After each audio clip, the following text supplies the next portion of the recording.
દોસ્તો, હાલમાં ખૂબ મોટા સમાચાર આવી રહ્યા છે વિસાવદરથી. આમ આદમી પાર્ટીના ઉમેદવાર ગોપાલ ઇટાલિયા હવે ધારાસભ્ય બની ગયા છે અને હવે એમની જે લોકોની જનમેદની છે, હવે એ લોકોની ટોળા સાથે, લોકોના એમની ચાહના સાથે હવે પરબધામ પહોંચી ગયા છે. અને પૂજ્ય બાપુના આશીર્વાદ લેવા માટે જ્યારે ગોપાલ ઇટાલિયા પહોંચ્યા હોય, ત્યારે સંતને આશીર્વાદથી જ્યારે એમનો વિજય થયો હોય, ત્યારે એમની કૃપા સદાયને માટે રહે માટે ગોપાલ ઇટાલિયા હવે પરબધામના મહંત પૂજ્ય બાપુને મળવા માટે હવે જ્યારે પહોંચી ગયા છે, એમના આશીર્વચન લેવા માટે પહોંચી ગયા છે, ત્યારે લોકોની જનમેદની વચ્ચે ગોપાલ ઇટાલિયાને ઘોડા ઉપર બેસાડીને એમનો વરઘોડો જે કાંઈ પણ સરઘસ છે કાઢવામાં આવ્યો અને સૌ લોકો લાખોની સંખ્યામાં જોડાયા. અને આ પ્રેમ જે છે ગોપાલ ઇટાલિયાને જીતાડ્યો છે એવું કહેવામાં આવી રહ્યું છે. વિસાવદરના જે લોકો છે એ ખૂબ ખુમારીવાળા લોકો છે.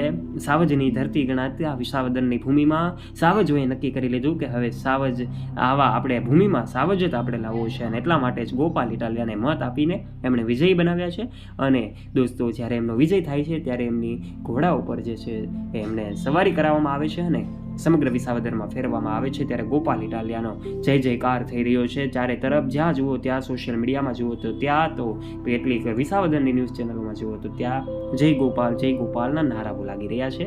ત્યારે આ ગોપાલ ઇટાલિયાની લોકચાહના પૈસાના પાવર સામે ભારે પડી હોય ત્યારે અનેક ઉમેદવારો ઊભા હતા, પરંતુ ઉમેદવારોને હરાવીને ગોપાલ ઇટાલિયા જ્યારે ફાઇનલી વિજય થયા છે ત્યારે ચારે તરફ એમના નામની જ ગુંજ ચાલી રહી છે. લોકોએ એ સાબિત કરી બતાવ્યું છે કે આખરે સત્તાના પાવરની સામે પણ જો કોઈ નીડર, જો કોઈ યુવાન કે ભણેલો ગણેલો વ્યક્તિ જ્યારે નીડરતાથી લડત ચલાવે છે તો એમની સાથે અમે છીએ.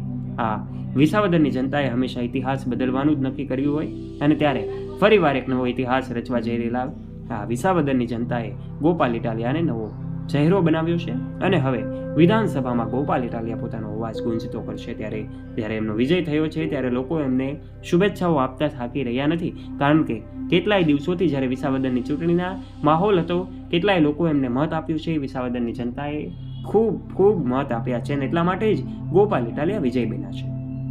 છેલ્લા કેટલાય દિવસોથી સૌ ગુજરાતવાસીઓની નજર આમ તો ચૂંટણીનો માહોલ બહુ શાંત હોય છે, પરંતુ આ વખતે ચૂંટણીનો માહોલ રોમાંચક મોડ ઉપર હતો, કારણ કે એક બાજુ સત્તા પક્ષ અને એક બાજુ ગોપાલ ઇટાલિયા એકલા ઉમેદવાર હતા. અને ત્યારે આ બંને વચ્ચેનો જંગ જોવા માટે સૌ લોકો આતુર હતા ક્યારે પરિણામ આવે અને ગોપાલ ઇટાલિયાનું પરિણામ આપણી સામે આવે. અચાનક આજે જ્યારે પરિણામ સામે આવ્યું છે અને લોકોને જાણ થઈ છે કે ગોપાલ ઇટાલિયા પોતે હવે જીતી ચૂક્યા છે અને હવે ધારાસભ્ય બન્યા છે, ત્યારે એડવોકેટ ગોપાલ ઇટાલિયાથી લઈને ધારાસભ્ય ગોપાલ ઇટાલિયા બનવા સુધીની સફર ખૂબ સંઘર્ષમય રહી છે. ત્યારે આપનું આ વિશે શું કહેવું છે? આપનો મત નીચે કમેન્ટ બોક્સમાં કમેન્ટ કરીને અમને જરૂરથી જણાવજો, અને આશા રાખીએ છીએ તમને આજનો અમારો વિડીયો ગમ્યો હશે. જો તમને વિડીયો ગમ્યો હોય તો વિડીયોને લાઇક કરજો, તમારા દરેક ગ્રુપમાં ફ્રેન્ડ્સ સાથે આ વિડીયોને શેર કરવાનું ના ભૂલતા, તથા આવા રસપ્રદ અને રોચક વિડીયોઝ માટે નીચે રહેલું બેલ આઇકન દબાવીને અમારી યુટ્યુબ ચેનલને અવશ્ય સબસ્ક્રાઇબ પણ કરી લેજો. ધન્યવાદ.